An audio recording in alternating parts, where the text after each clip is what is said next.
Tension fills the air in Judge Stephanie Boyd's courtroom. Jerry Kyler McGee stands accused of drug possession, fighting for his freedom. But one wrong word, one bad attitude, and his shot at probation could vanish in seconds. I went to Waco, Texas for 1 year. When did you return? When I returned is when right about December. Is calling 2025 CR 000220 State versus Jerry Kyler McGee. Can I have parties announced for the record for the state? For the defense? Ron Ross. All right. Are you Mr. McGee? Yes, ma'am. All right. You entered a plea of guilty to count 1. Count 2 was waived without objection. According to your plea bargain agreement, punishment is to be assessed at a cap of 8 years in the prison. The state is opposed to your application for community supervision. So state, you are opposed. Why are you opposed? What's on this week last year, it's resulted in what could reasonably be described as a crime rate. Not the worst crime rate that Bear County has ever experienced. Crime rate. Just one moment. Excuse me, counsels. If y'all could step back, I'm trying to hear it. Thank you. These offenses stretch up to October 31st of 2024. So from the state's perspective, it seems that the only reason that Mr. McGee has committed additional offenses is because he has been confined. The state doesn't see considerable evidence to indicate that probation is appropriate in this instance because the state does not perceive much evidence that absent confinement, Mr. McGee will keep on the straight and narrow, which is why the state believes that supervision is not appropriate in this instance. All right. All right. Defense. Judge, may I ask my client some questions? Yes. Can you raise your right hand? Do you solemnly swear or affirm the testimony you give will be the truth and nothing but the truth, so help you God? Yes. You can lower your hand, state your name for the record. Jerry Kyler McGee. All right. How old are you, Jerry? 33. What education do you have? I have a bachelor's degree in biology and a double minor in mathematics and chemistry. Okay. What is your work history? I've worked for myself and as well as a few different laboratories and medical sales companies here in town. And that's kind of what I specialize in. Here in town, okay. Yes, sir. Have you lived here all your life? No, sir. I came to San Antonio in 2015 to attend a master's degree program and as well as work. Did you ever leave San Antonio? I left San Antonio for 1 year. I went to Waco, Texas for 1 year. When did you return? When I returned is when right about December of 2023. About a year ago? Yes, sir. Okay, are you married? Yes, sir. When you went to Waco, did your wife go with you? She did. Do you have any children? I have a daughter. She's about to be 2 years old. Okay, and when you returned to San Antonio, did you return with your wife and your child? I did not. Why not? We were getting a divorce. And where does she live now? She lives in West Texas. Do you see your child I do. very often? As often as I can. Okay, when you returned to San Antonio, were you able to get a job? No, I was having a tough time finding a job. Did you have a place to stay when you moved here? I did. Okay, and so how did you get into, you've had several incidences here. Most of them are misdemeanors or they're state jail felonies, small things, but how did you get into doing three different instances? How did you get into that? I've just fell into the wrong route, and I take full responsibility for my actions. I shouldn't have been hanging around with people that I was with, and committing the same crimes that I have been charged with. I was down on my luck. I couldn't find a job, and I was doing anything possible to do what I needed to do to make money. That was wrong of me. And but I know that I deserve probation, and I really know that I can take classes and do community service and be responsible about it. and I know it's something I can complete because I have done it before, and I know I can do it again.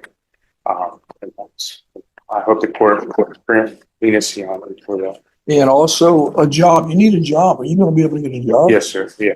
Yes. One way or the other, you're going to have to work. If you can't get a job in your field, you're going to have to get a job. Yes, sir. Yes, You sir. willing to do that? Yes, sir. I am. You understand if you're given probation, you mess up, you come back, you got to go to prison. I do, and that will not happen. Have you ever had probation except the one case 10 years ago? You ever had probation? I've never been in trouble in my life. So, You ever been to prison? I've never been to prison. No, sir. Never been to jail more than a few days on these cases? I've never. No, sir.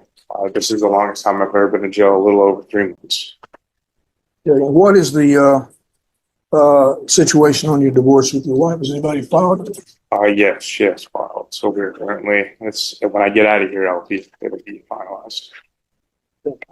You're asking for probation. I am asking for probation. Yes. Probation's not easy. I know it's not easy, but I am a strict man. I've decided this is not for me. These cases show the power of accountability and redemption. If you love real courtroom drama, hit that subscribe button. New stories drop every week. And I understand that I can't complete it. I come from a great family.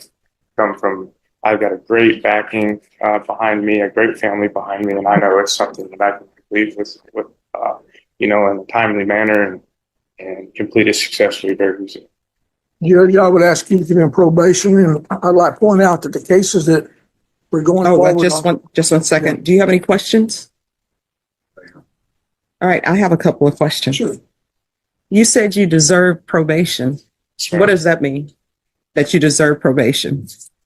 I feel like it's something that I deserve. I have not. My past history has shown that I have not, committed crimes. My whole life. I just find that sort of like a weird No, I would statement. appreciate. It's probably a better word for it. Yes, ma'am. Because It's people, something I don't deserve. because people deserve in Bear County, people deserve people not to commit crimes. Yes, right? ma'am. Yes, ma'am. All right, we're going to go off the record. All right, the court has reviewed the supplemental. And defense, you wanted to add something? Yes, Judge. The reports between the narratives and when they list the people involved, there's been some conflict between the different reports. They referred to my client as S1, S2, and I think at one time S3, and they've used the word P1, P2, and P3, and D1, and D3, I believe. We will stipulate that in this case, in fact, my client was the passenger in the car. He was the one that had the drugs. And I think that some of the reports refer to him as S2. So do you understand your attorney's stipulations, and do you stipulate to what your counsel has just stated for the record? Yes, ma'am. Anything else from either side? State. I would just ask you, Judge, to give my client probation. And what he did was he's not done anything that was aggressive or use of aggravated. They're third-degree offenses or state jail offenses, the several different ones he had. He's testified he's had a bad year last year, mentally, emotionally. He has no prior. He has an education. He can go out and get a job. I would ask you to give him a chance on probation. And if you really want to hold a hammer on him, we didn't apply for it, but give him deferred. Really hold a hammer on him. But I don't see any reason for prison for him. I think he can get his life squared away. All right. The court will note that he's charged with possession of drugs and not possession with intent to deliver. The court will note that there may have been some slight confusion with the police report and the way the police report was written. So the person who is in the vehicle with you, who is she to you, or who was she to you? She was just a friend. No, I mean, you just don't roll around in a stolen car with just a friend. If you look at it, I was actually running, I was working out, and she picked me up in that car. So I was in the car for maybe 2 blocks.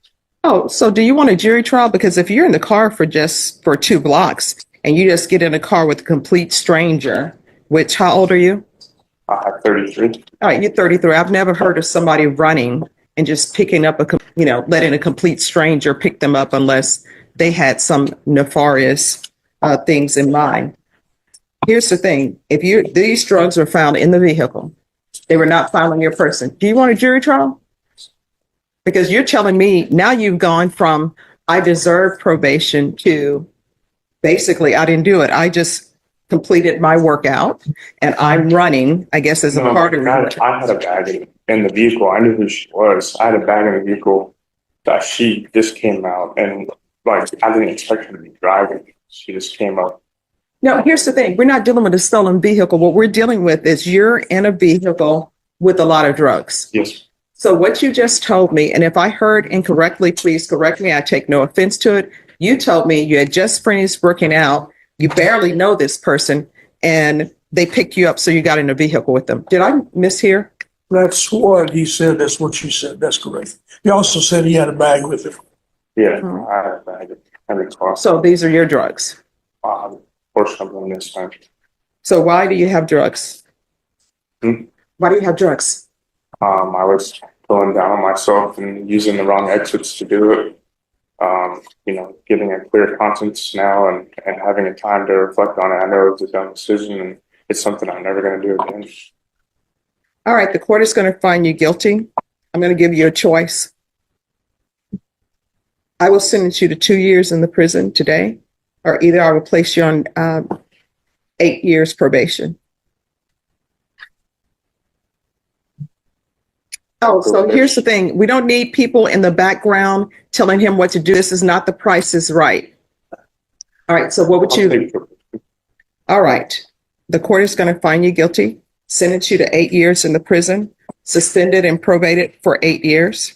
All right, we can go off the record. In this court, to be successful on probation, communication is key. If there's an issue, let your probation officer know. If you feel as though the probation officer is not addressing those issues, you can come back to the court and address them with the court. Do you understand? Yes, ma'am. All right, good luck to you. Thank you, ma'am. You're welcome. Thank you, Jerry. You're welcome. This case of State of Texas versus Jerry Kyler McGee wasn't about guilt. It was about growth. McGee asked Judge Stephanie Boyd for probation instead of prison time.